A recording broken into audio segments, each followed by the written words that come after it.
Hi welcome back to my channel. ఈరోజు కథ నా రాక్షసుడు మూడో భాగాన్ని వినేద్దాం. ఆమె పరిస్థితి క్రిటికల్గా ఉండడం వల్ల తనని ఐసీయూకి షిఫ్ట్ చేస్తారు. పరుగు లాంటి నడకతో వీళ్ళు కూడా లోపలికి వెళ్తారు. వాళ్ళు రాకముందే డాక్టర్కి ఫోన్ చేసి ఇన్ఫామ్ చేయడం వల్ల అన్ని ఏర్పాట్లు చేస్తారు డాక్టర్. వెంటనే ఆమెని ఆపరేషన్ థియేటర్కి షిఫ్ట్ చేస్తారు. చాలా ప్రయత్నం చేసిన తర్వాత 2 గంటలు కష్టపడి ఆమెకి ఆపరేషన్ చేస్తారు హార్ట్కి. తర్వాత డాక్టర్ బయటకు వస్తాడు. అప్పటికే చాలా టెన్షన్తో ఎదురు చూస్తూ ఉంటాడు రావణ్. డాక్టర్, ఇప్పుడు ఎలా ఉంది మా నాన్నమ్మకి అని టెన్షన్గా వచ్చి అడుగుతాడు. మీరు కరెక్ట్ టైంకి తీసుకొచ్చారు కాబట్టి ఆవిడని సేవ్ చేశాం. ఆవిడ స్ట్రెస్ ఫీల్ అవ్వకూడదని చెప్పాను. ఆల్రెడీ ఇంతకుముందు ఆవిడకి హార్ట్ అటాక్ వచ్చింది కాబట్టి నీకు జాగ్రత్తలు చెప్పాను కదా రావణ్. మళ్ళీ ఎందుకు సీరియస్గా రావాల్సి వచ్చింది? ఇప్పుడు ఆపరేషన్ చేశాం కాబట్టి ఆవిడ సేఫ్ అని నేను చెప్పలేను. ఆవిడ సంతోషం, ఆవిడ ఆరోగ్యం మీ చేతుల్లోనే ఉంది. ఇంతకు మించి నేనేం చెప్పలేను. నువ్వు నాకు తెలుసు కాబట్టే నా కొడుకుగా భావించి నీకు చెప్తున్నాను. ఆమె మనసు నొప్పించకుండా ఏదైనా చేయండి. ఇంట్లో ప్రాబ్లం మీకై మీరు సాల్వ్ చేసుకోండి. ఆవిడ దాకా తీసుకుని వెళ్ళొద్దు రావణ్. తర్వాత ఏమైనా జరిగితే బాధపడినా ప్రయోజనం లేదు. ఒక డాక్టర్గా చెప్పట్లేదు ఈ మాటలు, మా ఇంట్లో ఒక వ్యక్తితో చెప్తున్నట్టు చెప్తున్నాను. తర్వాత నీ ఇష్టం అని చెప్పి అక్కడి నుంచి వెళ్ళిపోతాడు డాక్టర్. రావణ్ ఇంటికి లేటుగా వెళ్తాడు. వాళ్ళమ్మ అతని కోసం ఎదురు చూస్తూ ఉంటుంది. అప్పటికే టైం 6 గంటలవుతుంది. ఏంటి రావణ్, టైంకి ఇంటికి రావడం మానేశావు? ఇప్పుడు ఉదయం అయింది. ఈ టైంలో ఇంటికి వస్తున్నావు. ఇంట్లో నీ గురించి ఆలోచిస్తారు, అది గుర్తుందా నీకు అని అడుగుతుంది రజని. నా గురించి ఎవరూ ఆలోచించిన అవసరం లేదు. ఆల్రెడీ మీ అందరికీ నేను ఎప్పుడో చెప్పాను. ఎందుకు ఈ నటన అని అంటాడు రావణ్. నేను మీ అమ్మని కాబట్టి, నీ గురించి ఆలోచించే బాధ్యత నాకుంది కాబట్టి అడుగుతున్నాను అంటుంది. Wow, great mother. మీరు సొంత కొడుకుని నలుగురిలో తలెత్తుకోకుండా చేశారు. అందరి ముందు నా పరువు పోయేలా చేశారు. అందరూ నన్ను చూసి నవ్వుకునేలా చేశారు. మర్చిపోను. ఎన్ని సంవత్సరాలు గడిచిపోయినా నా గుండెల్లో మండుతున్న జ్వాల ఎప్పటికీ మర్చిపోను. నువ్వు నా తల్లివి కాదు అంటూ మాట్లాడతాడు కోపంతో. రావడం అతని కళ్ళు అగ్ని జ్వాలలా మండుతూ ఉంటాయి. మాట్లాడుతుంటే అర్థమవుతుంది తను డ్రింక్ చేశాడని. ఏంటి రావణ్ ఇది? తను మీ అమ్మ, ఆ మాత్రం గౌరవం లేకుండా తన మీదకు వెళ్ళిపోతున్నావు, కొడతావా అని గట్టిగా ప్రశ్నిస్తుంది రాజ్యం. నానమ్మ, నేను కొట్టడానికి ఎవరిని, నేనెవరి మీదకి కూడా వెళ్ళట్లేదు. నా మనసులో మండుతున్న బాధని బయట పెట్టానంతే. తప్పు చేసి ఉంటే ఆ దేవుడు నాకు శిక్ష వేస్తాడు. కానీ నేను ఎలాంటి తప్పు చేయలేదు. తప్పు చేసింది వీళ్ళు, శిక్ష అనుభవిస్తుంది నేను. ఇంటికి రావాలంటే అసహ్యం వేస్తుంది. ఎక్కడికైనా చచ్చిపోవాలనిపిస్తుంది వెళ్ళి అంటూ పెద్దగా అరుస్తాడు రావణ్. అతని అరుపుకి పని చేస్తున్న పని వాళ్ళు కూడా భయపడతారు. ఏం మాట్లాడుతున్నావురా అంటూ తన చెంప మీద గట్టిగా కొడుతుంది రాజ్యం. మమ్మల్ని బాధ పెట్టి చంపేస్తున్నావు. అర్థం చేసుకునే బుద్ధి ఆ దేవుడు నీకు ఇవ్వలేదు అని గట్టిగా అరుస్తున్నామే. అలా అరవడం వల్ల ఆవిడకి గుండెలో నొప్పి మొదలవుతుంది. అలా గుండె మీద చేయి పెట్టుకుని అమ్మా అంటుంది. ఆవిడ సిచ్యువేషన్ అర్థమైన రావణ్ ఆమెను తీసుకుని వెంటనే హాస్పిటల్కి బయలుదేరతాడు. రావణ్ వెనక కారులో వాళ్ళ అమ్మ నాన్న కూడా వెళ్తారు. డాక్టర్ చెప్పిన తర్వాత ఇంట్లో జరిగిన విషయం గురించి ఆలోచిస్తూ ఉంటాడు రావణ్. అప్పుడే బయటకు వస్తారు పృథ్వీ. మీరు పేషెంట్ని చూడాలనుకుంటే చూడొచ్చు. ఆవిడ ఇప్పుడు స్పృహలో లేరు, బట్ ఒకసారి చూసి రావచ్చు అని చెప్పి వెళ్ళిపోతాడు అతను. రావణ్ లోపలికి వెళ్తాడు. మత్తుగా నిద్రపోతూ ఉంటుంది వాళ్ళ నానమ్మ. పక్కనే ఉన్న వాష్రూమ్లోకి వెళ్ళి ఫేస్ వాష్ చేసుకుని బయటకు వస్తాడు. ఆమెకు ఎదురుగా కూర్చొని ఆమె వైపే చూస్తూ ఉంటాడు. నా బాధలు పంచుకోవడానికి నువ్వు తప్పనిస్తే ఎవరూ లేరు. అలాంటిది నువ్వు నన్ను వదిలేసి వెళ్ళిపోతే నేను ఒంటరిగా మిగలాలా అంటూ ఆవిడ వైపు చూసి బాధపడతాడు. అలా పడుకునే ఉన్న ఆమెకి సెలైన్ అయిపోవడం వల్ల ఇంకొక సెలైన్ పెడుతుంది సీత. అప్పుడు రావణ్ వైపు చూస్తుంది. చూడటానికి ఎంత గంభీరంగా ఉన్నారు, ఈయన కూడా బాధపడతాడా అనుకుంటుంది. సార్, మీరు ఎక్కువసేపు ఐసీయూలో ఉండకూడదు. పేషెంట్కి స్రోలోకి వచ్చిన తర్వాత మళ్ళీ మీరు రావచ్చు. ఇప్పుడు బయటికి వెళ్ళండి సార్ అని అంటుంది. ఏం మాట్లాడకుండా బయటికి వెళ్ళిపోతాడు. అతను బయటికి వెళ్ళిన 2 సెకండ్స్కి ఆమె కొడుకు కోడలు లోపలికి వస్తారు. వాళ్ళు కూడా చూసి వెళ్ళిపోతారు. సీత ఆమెని చాలా జాగ్రత్తగా చూసుకుంటుంది. అలాగే ఆమెకి స్రోలోకి వచ్చిన తర్వాత బయట ఉన్న వాళ్ళకి లోపలికి పిలుస్తుంది. నన్ను క్షమిస్తావా నానమ్మ, నీకు ఈ పరిస్థితి రావడానికి నేనే కారణం అంటూ బాధపడతాడు. ఆమె అతనితో ఏం మాట్లాడకుండా మొహం పక్కకి తిప్పేస్తుంది. తను వెళ్ళిపోమని కళ్ళతో సైగ చేస్తుంది. అది అర్థం చేసుకున్న సీత, సార్, మీ పర్సనల్ ఇష్యూస్ ఏమైనా ఉంటే ఆవిడకి నయమైన తర్వాత చూసుకోండి. ఆవిడ మీతో మాట్లాడడానికి ఒప్పుకోవట్లేదు, మిమ్మల్ని వెళ్ళిపోమని అంటుంది. ఇప్పుడు అసలే ఆవిడ సిచ్యువేషన్ బాగలేదు కాబట్టి మీరు బయటికి వెళ్తారా అని చెప్తుంది. నువ్వేంటి నాకు చెప్తున్నావు? నేను వెళ్ళాలో ఉండాలో నాకు తెలుసు. ఒక నర్స్ లాగా నీ పని చూసుకో, మా పర్సనల్ విషయాలకు జోక్యం చేసుకోకు అని అరుస్తాడు. అప్పుడే లోపలికి వస్తాడు డాక్టర్. సీత చెప్పిన దాంట్లో తప్పు లేదు. నేను ముందే చెప్పాను కదా రావణ్, మళ్ళీ ఎందుకు దానికి ఆపోజిట్గా బిహేవ్ చేస్తావు? అమ్మ హెల్త్ నయమైన తర్వాత ఆమెతో చెప్పు. ఆమె ప్రాబ్లం ఏంటో తెలుసుకో. ఆమె సంతోషంగా ఉండేలా చూసుకో. ఇప్పుడైతే నువ్వు బయటికి వెళ్ళు అని అంటాడు. తర్వాత వచ్చి ఆమెను చెక్ చేస్తాడు. ఆవిడకి ఇవ్వాల్సిన మెడిసిన్ గురించి ఎక్స్ప్లెయిన్ చేసి వెళ్ళిపోతారు. తర్వాత ఈవినింగ్ అవుతుంది. తన షిఫ్ట్ మారిపోతుంది. వేరొక నర్స్కి డీటెయిల్స్ చెప్పి బయటికి వెళ్ళిపోతుంది సీత. పృథ్వీ తనని బయట కలుస్తాడు. ఏంటి మేడం, డ్యూటీ అయిపోయిందా? నీ పని ఏదో బాగుందనుకుంటా. ఇంటికి వెళ్ళిపోతారు. మరి మీరేం చేస్తున్నారు డాక్టర్ గారు? మీరు కూడా వెళ్ళిపోతారు కదా, ఇంకా ఇంటి దగ్గర ఒంటరిగా ఉండాలి. అదేదో ఇక్కడ టైంపాస్ స్టేజ్ కదా అని నవ్వుతూ చెప్పింది సీత.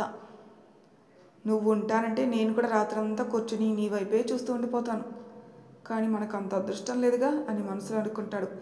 ఏం మాట్లాడడం లేదు. మరి పేషెంట్లు ఎక్కడి నుంచి వస్తారబ్బా అని ఆలోచిస్తున్నాను. ఆ మాటకి నవ్వుతుంది. మీరు ఫ్రీగా చూస్తానంటే చెప్పండి, పేపర్లో యాడ్ చేద్దాం. అప్పుడు మన హాస్పిటల్ ముందు క్యూ కట్టేస్తారు. ఇక మీకు రెస్ట్ లేకుండా పేషెంట్లు చెక్ చేస్తూ ఉండొచ్చు, అంతేగా. ఆ పని మాత్రం చెయ్యక తల్లో. మార్నింగ్ నుంచి ఈవినింగ్ వరకు కూర్చుంటేనే సరిపోతుంది. ఎప్పుడెప్పుడు రెస్ట్ తీసుకుందామా అనిపిస్తుంది. కానీ నాతో పోలిస్తే నువ్వే ఎక్కువ కష్టపడతావు. అలాంటి నీ పెదవుల మీద చిరునవ్వు మాత్రం చెరగదు. గ్రేట్ సీత నువ్వు అని అంటాడు. మీరు పొగుడుతూ కూర్చుంటే నేను ఇక్కడే ఆగిపోతాను. మీ పొగడ్తలు రేపటికి కంటిన్యూ చేద్దాం, బాయ్ అని చెప్పేసి వెళ్ళిపోతుంది. 2 కళ్ళు మాత్రం కోపంతో వాళ్ళిద్దరిని అబ్జర్వ్ చేస్తూ ఉంటాయి. సీత ఇంటికి వెళ్ళేసరికి నిద్రపోతూ కనిపిస్తుంది వాళ్ళ నానమ్మ. ఆమెను నిద్ర లేపుతుంది. ఏంటి నానమ్మ, ఈ టైంలో పడుకున్నా? ఆరోగ్యం బాగుంది కదా అని అడుగుతుంది. నాకేమైంది తల్లి, నేను బాగానే ఉన్నాను. కాకపోతే కాస్త నీరసంగా ఉంది అని చెప్తుంది. నానమ్మ, తాతయ్య గురించి ఆలోచిస్తూ భోజనం చేయకుండా ఉంటే నీరసంగానే ఉంటుంది. ఒకటి ఆలోచించు, నువ్వు లేకుంటే నేను ఒంటరిగా బ్రతకాలా?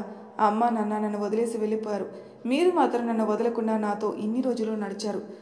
తాతయ్య మనల్ని దూరం చేసి వెళ్ళిపోయారు. నువ్వు కూడా వెళ్ళిపోతే నేను అనాథగా మిగలాల్సింది. నా మనసులో బాధ చెప్పుకోవడానికి నాకెవరుంటారు చెప్పు అంటూ బాధపడుతూ అడుగుతుంది సీత. అయ్యో తల్లి, నువ్వు ఇంత చెప్పిన తర్వాత కూడా నేను తినకుండా ఉంటానా? రేపటి నుంచి 3 పూట్ల తృప్తిగా తింటాను.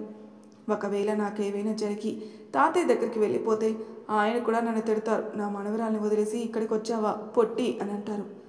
ఆ మాట కోసమైనా నేను నిన్ను వదిలి ఎక్కడికి వెళ్ళనే. పో తల్లి, స్నానం చేసి రాపో. పొద్దుటి నుంచి అందరికీ సేవ చేసి చేసి అలసిపోయి ఉంటావు. నీకోసం వేడిగా కాస్త అన్నం వండుతా అంటుంది. వద్దు నానమ్మ, నేనే వండుతాను, నువ్వు కూర్చో అని చెప్పి కొంచెం బియ్యం కడిగి గ్యాస్ మీద పెడుతుంది. మార్నింగ్ తను చేసి వెళ్ళిన కర్రీ అలాగే ఉంటుంది కాబట్టి కూర ఏం చేయదు. అన్నం ఉడికే లోపల తను ఫ్రెష్ అయ్యి వచ్చేస్తుంది.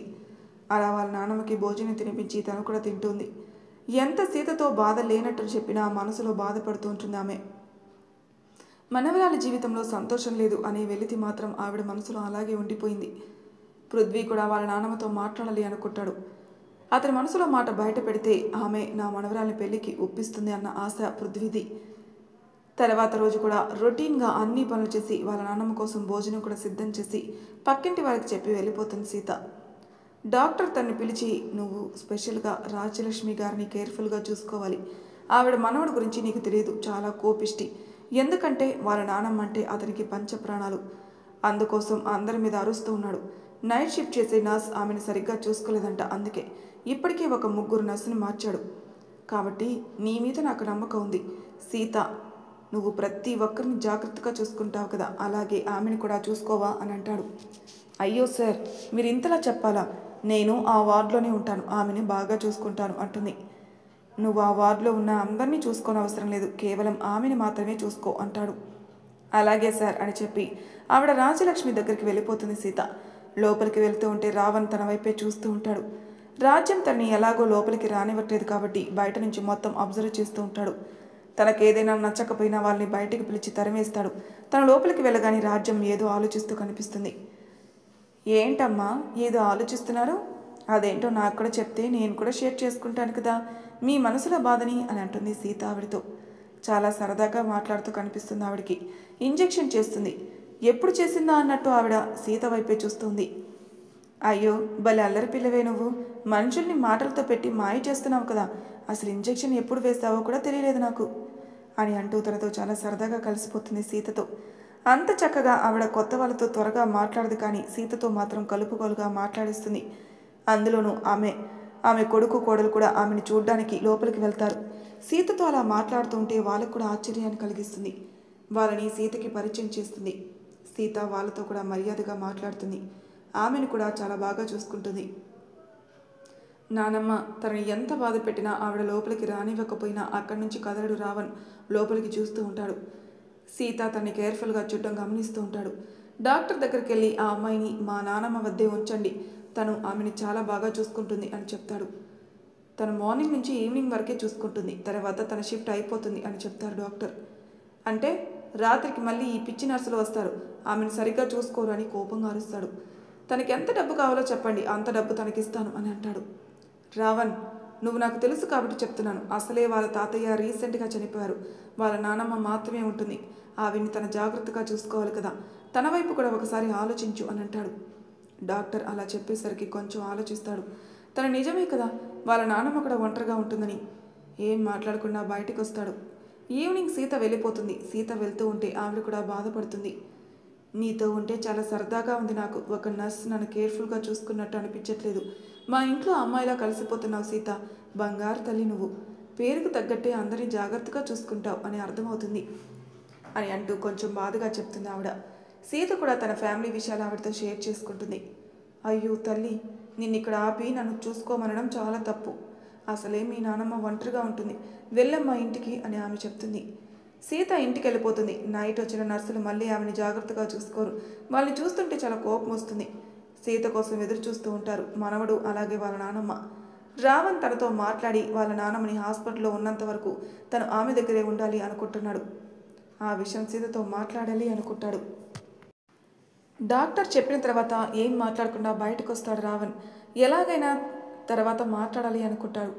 అలా తన షిఫ్ట్ అయిపోయి ఇంటికి వెళ్తున్న సమయంలో దారిలో తనకు అడ్డుగా కారు ఆపుతాడు. ఎవరబ్బా ఇది, నన్ను పోనివ్వకుండా రోడ్డుకి అడ్డుగా కారు పట్టుకుని ఉన్నారు అని కోపం వస్తుంది సీతకి. అప్పుడే కారులో నుంచి రావణ్ కిందికి వస్తాడు. ఎక్స్క్యూజ్ మీ మిస్, మీతో కొంచెం మాట్లాడాలి అని అంటాడు. రోడ్డుకి అడ్డంగా కారు పెట్టారు, అది ఎంతమందికి ఇబ్బంది అవుతుందో కాస్త ఆలోచించారా అని అడుగుతుంది. అది నాకు అనవసరం, నేను నీతో మాట్లాడడానికి వచ్చాను కాబట్టి మాట్లాడి వెళ్ళిపోతాను అంటాడు. రోడ్డు వీళ్ళు తాతది అనుకుంటున్నాడు కాబోలు, అందుకే ఎంత యాటిట్యూడ్ చూపిస్తున్నాడు అని మనసులో అనుకుంటుంది సీత. సరే చెప్పండి, నేను కూడా ఇంటికి వెళ్ళాలి అని అంటుంది. మా నాన్నమ్మని చూసుకోవడానికి హాస్పిటల్లో ఉండొచ్చు కదా అని అడుగుతాడు. సార్, నా ఇంటి దగ్గర పరిస్థితి కూడా చూసుకోవాలి కదా. మా తాతయ్య చనిపోయారు, మా నాన్నమ్మ ఒంటరిగా ఉంటుంది, నా కోసం ఎదురు చూస్తూ ఉంటుంది. సరిగ్గా ఫుడ్ కూడా తినదు, నేను వెళ్ళే తినిపించాలి. చిన్నప్పుడే తల్లిదండ్రులు పోయారు, వాళ్ళే నాకు అన్నీ అయి పెంచారు.